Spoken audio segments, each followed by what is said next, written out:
মেয়েকে 1 ভাগ দিয়ে যেই পরিমাণ ফ্যাসিলিটি দিয়েছেন আর ছেলেকে ডাবল দিয়ে সমস্ত দায়িত্ব ছেলের কাঁধে তুলে দিয়েছেন।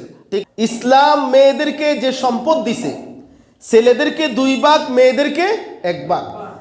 মেয়েদেরকে 1 ভাগ দিয়ে কি ইসলাম ঠকাইছে? ইসলাম কি করেছেন? জিতাইছেন। কিভাবে জিতাইছেন?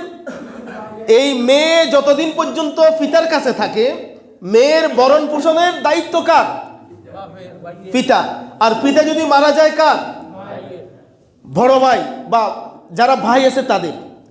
আর এই মেয়েকে বিবাহ দিতে যেই পরিমাণ অর্থ ব্যয় করে, এটা কি মেয়ে দেয়? কে দেয়? পরিবার দেয়। কে দেয়? আচ্ছা, এখানেও মেয়ের কোনো কি নাই, ব্যয় নাই। এরপরে মেয়ে যে স্বামীর বাড়িতে যায়, স্বামীর বাড়িতে মেয়ে কি মেয়ের সম্পদ ব্যয় করে সে বহন করে না স্বামী দেয়?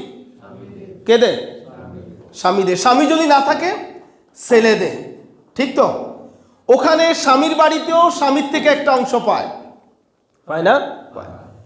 তাহলে ছেলেকে যে ভাগ দিয়েছেন, এটার উপর পিতামাতার হক আছে, বোনদের হক আছে, পাড়া প্রতিবেশীর হক আছে, সব মিলিয়ে সবার হক এখানে আছে।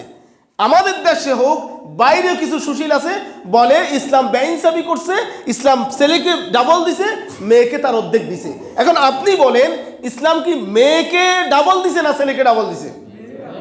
এখন কেউ যদি এটাকে বলে, ইসলামকে নিয়ে ঠাট্টা বিদ্রুপ করে, ইসলামের বিধিবিধানকে নিয়ে ঠাট্টা বিদ্রুপ করে, ইসলাম বেইনসাফি করে, সাথে সাথে তার ঈমান চলে যাবে।